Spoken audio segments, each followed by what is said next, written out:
watched and the development go right to the PSC. And then the third option would be require all large-scale solar to go directly to the Public Service Commission. So that would be what we'd start the topic with the Planning Commission off to discuss, is what strategy we want to use to move forward. Once we know that, then we can develop more specific language. We need to bring that back to discussion in a joint meeting to move forward. And once we get to that point, then the Planning Commission can move forward with the public hearings and adoption process, which would ultimately come back to the Board of Commissioners. The second discussion would be direction level, the level 2, type 2 solar, laser ground mounted systems. We can discuss the permitted districts that they would be permitted in. Right now they're open to all districts. Size of systems, location on parcels, setbacks, height, and maximum lot coverage. So we go through each section of the ordinance. We can discuss those topics. And we can do that part of that meeting also. It's only one more time. So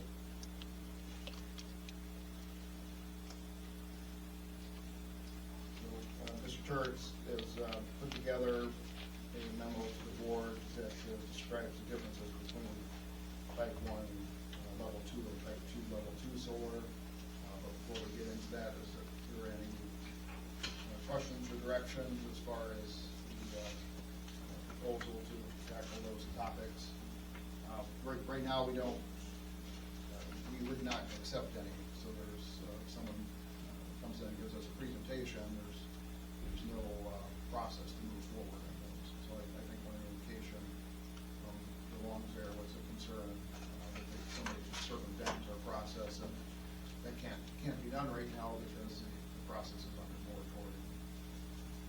So, Mr. Chair, I do have a couple of questions, if I may, for the administrator. I want to go back first to the public hearing date and notification. Per our meeting, they said 30 days notice was the minimum requirement for the state to the clerk, and then there was a 14-day notification in the paper of circulation. And I know, Jeff, you said we're going to put it on our website, but I want to reiterate, I think it's extremely important that we get this information out in all forms of media. In other words, I would like to see some kind of press release that goes out to the TV, the radio stations, paper and circulation, because not all of our citizens that are affected go on our website or have the ability to go on our website. And so I'd just like to ensure that we do a mass circulation notification throughout the county. And number two, as far as the moratorium and so forth, I did read through both Mr. Long's and from Mike Ferris, the director, and I guess my question is some of the recommendations, and once again, I know we can't do it right now, we're going to have a discussion, but the recommendations from Mr. Long here, I think it certainly does fit within our master plan as far as our agricultural and forestry management and lake and stream protection. So my question actually is towards Mr. Ferris. Is in reading through that, I'm sure you did, Mike, is that legal if we move forward with that to go with the recommendations of Mr. Long? Well, Mr. Claremont is the governing body. I mean, you can approve pretty much any change you deem appropriate for zoning ordinance. However, as Mr. Lawson pointed out, it really isn't the intent to adopt standards for what we call type 2 solar energy systems as a means of circumventing the ordinance to establish a de facto utility scale project. You know, as far as prohibiting particularly type 2 level 2 solar energy systems, which are in most people's minds, I think, a picture like ground-mounted, pole-mounted arrays, TV arrays. You know, again, I want to reiterate that,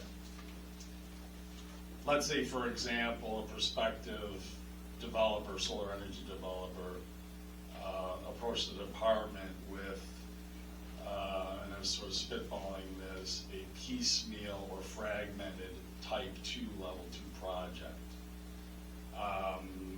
You know, that would be stopped in its tracks because we would consider that utility scale or level 3. So I want to reiterate that, at least in staff's mind, and particularly given the moratorium, level 2 in my mind isn't an end around to avoiding the requirements for permitting a level 3. Now, as far as repealing or prohibiting level 2, type 2 solar energy systems, you know, could have an impact on particularly ag producers in the county. You know, a lot of ag-related structures don't have the structural integrity or capability to install rooftop solar, which is what we consider a type 1 you see in residential situations. So that would be, you know, my personal and professional concern, that if we place wholesale restrictions on type 2, level 2, that now you're perhaps trampling on, dare I say, on your property rights, particularly for ag producers who want to defray some of the cost of powering their respective ag facilities or ag uses. As many of you are aware, some ag-related uses require a lot of energy. Rain drying elevators, for example. I know we don't have a lot of that in the county, but still, point is that that's something I think is a strong consideration when moving forward. I know we're not going to have a deep dive or deep discussion today. That's coming in a few weeks, but it's something that perhaps keep in your collective minds when we talk in detail about how we're going to move forward with respect to solar. Yeah, and I think that's certainly justified in the discussion. I want to ensure that we are putting the safeguards where we can, and we make it as restrictive as possible within the state law, so that some of these developers, and I'm not talking about the farmers or the agriculturalists, but I'm talking about developers, I want to make it as restrictive as we can within the law. And Mr. Claremont, with respect to PA 233 and the MPSC, in my mind, and Civil Council can certainly weigh in on this, a type 2, level 2 solar energy system as described in our ordinance wouldn't, for lack of a better term, qualify for review or certification under the MPSC process. That's considered more of a almost a residential scale type of solar project. It's larger than a type 1, like a rooftop, but it doesn't meet the threshold or the level, if you will, for a utility scale project that's under the purview of MPSC. All right, thank you. Those are my 2 questions, Mr. Chairman. Yeah, Thanks, I'll- Mike. I'll add a little bit to that. That'll be part of our detailed discussion as Mr. Burris has identified. The level 2 solar systems are designed to be on individual properties. So right now they're permitted in all districts, but they're permitted under use that's on the property. So if it's in an ag district, you have to be in some kind of ag operation using that. Now, a couple things we can do, which were good suggestions we got from the public under item D under size, it states level 2 PV systems should be sized small enough so that they do not exceed the customer's electrical needs. We can make the recommendation and change that it, instead of should, it will say shall. So that would be specific. And you might ask the question, how do we do that? Well, two ways. If it already exists and we site and we can look at what their production is. If it's something new, then we can go in, do estimates, and if we needed other expertise to do that, which I don't think in general terms what we would, we can calculate what that is. So it's, that would put that stopgap in, someone trying to circumvent getting around the regulations. It has to be used on site, it has to be sized for the whatever facility that is. That would still provide personal property rights to property owners, but not open the door so large that it can circumvent any type of, to a commercial level. Now, I think everybody's aware that in electricity production, it moves where it wants to move. You can't, if you're hooked to the grid, you can't keep it from going on the grid. You have to have agreements with your power company to interconnect and those type of things. So by using shall, we can limit it to what is needed on site, what electricity will move on and off the grid there. So we don't want to, unless they're completely off grid, it's going to move back and forth. So something a neighbor may be in Texas, I don't know what it's going to be. So I've got a little bit of electrician background, electronics, and it, not to correct you, but it can be regulated. They put a valve or switch in there, and it can keep it off the grid. In other words, for instance, when I had a generator put in at home, it came in, did the study, and said this is what you need. But as soon as I lose power, that cuts it. So Yeah, I know the switch can be there. I just mean if you don't have restriction on your battery right. in a place you can't store it, then it's gonna go back on the grid. I understand. Thank you, Mr. So those areas, specifically, I think you can narrow down or address concerns there. And the policy decision, which districts can be discussed, but I think for those measures, we can really make it to the use of the person or the business operation that wants to use it on their own property. But that's, at the end of the day, a policy decision, whether we want to restrict it or not out of districts. And then we can get other recommendations if that's the discussion. Thank you.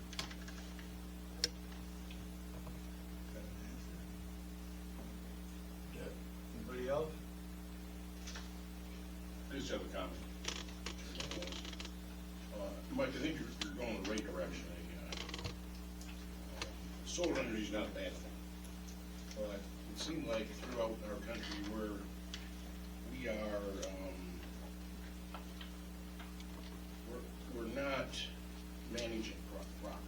There's many states that allow uses almost anywhere. And like the case in Grand Township, that's a prime agricultural lake and stream property. So that is not smart, in my opinion. I mean, we need to be smart about where we put solar energy. And I like your position on personal use. That's something we should restrict. If somebody wants to put solar panels on their own property, they should be allowed to do that. So I think you're taking this very seriously, Mike, and I appreciate the work you've done on this. And I think we are going in the right direction. So, very valid conversation that we must have. Thanks, Mike. Thanks, Tom. Anybody else? Not taking any action on this? No, we would recommend carrying that.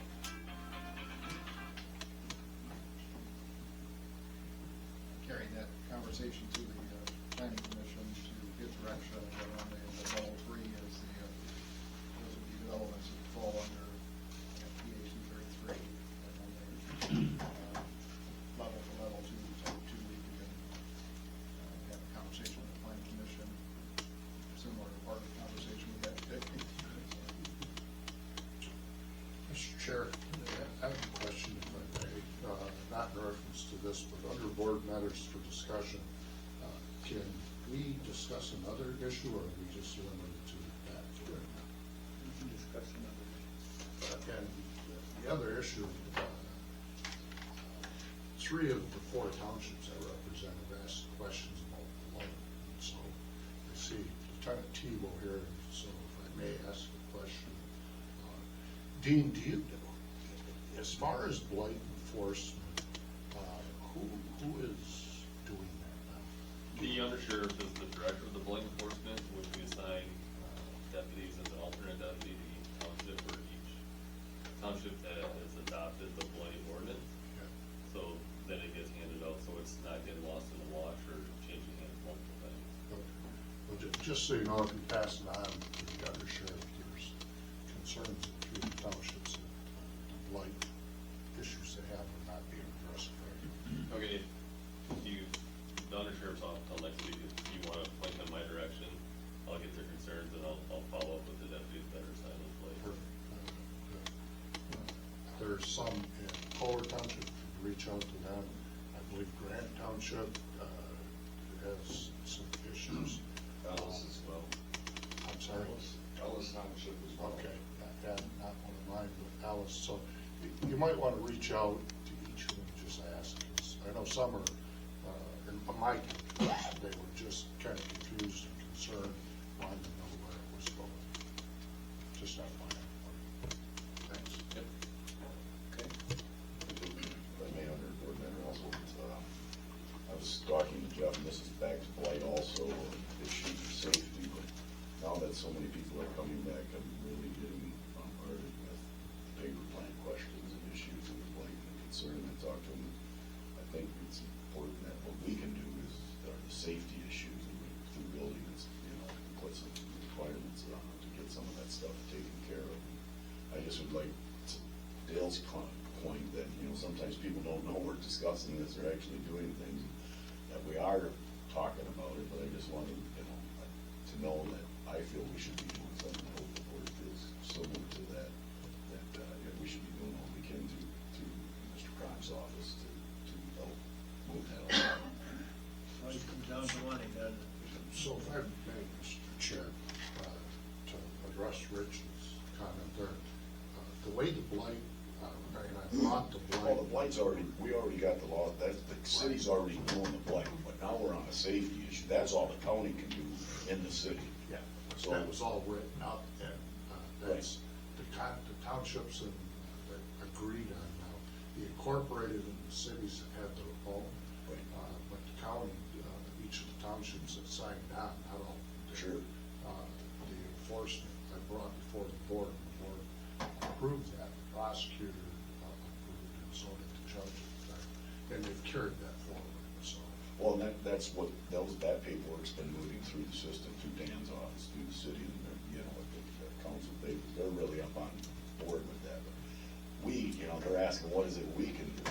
And that district, and that is the one thing that the county can do, is safety, not blight. I mean, we can't, since it's, we can help enforce it, like with that, but, as far as the safety, because the building's starting to hemorrhage out towards the curb, there's just, it's unsafe. Yeah. Easily, not being an expert, I can see there's unsafe conditions there. Mr. Chair, I apologize if I made one further comment or question.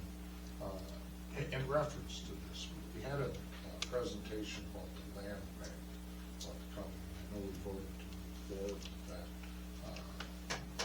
Do we have a plan to continue to move forward with a land bank? Because, and I certainly am not the subject matter expert in that, but the questions I have is just that. How can this land bank not only help the county, but the city and control its impact? Because like you said, that one wall looks like it's gonna fall right on the street. It looks that way. And Dan's been pushing that along with the land bank, getting that, he's got a long-term plan or vision that if it all comes, how that will work for that particular project.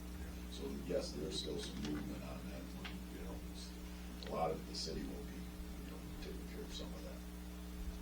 The land bank should come up in our planning.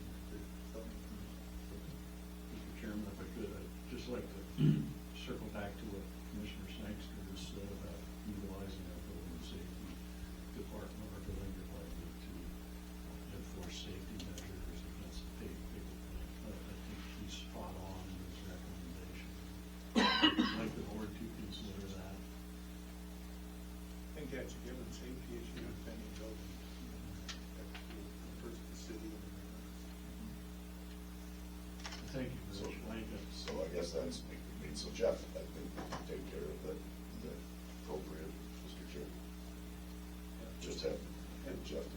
see if there's something we can do. He's got it. Okay, thank you, thank you. Anything else? Thank you. Citizens' comments?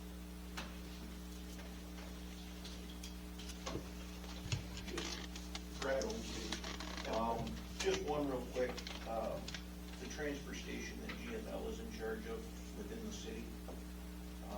GFL closed that transfer station well in excess of a year ago. Said it was closed for repairs. Citizens of Cheboygan don't have a place to take solid waste. That's what that transfer station was there for.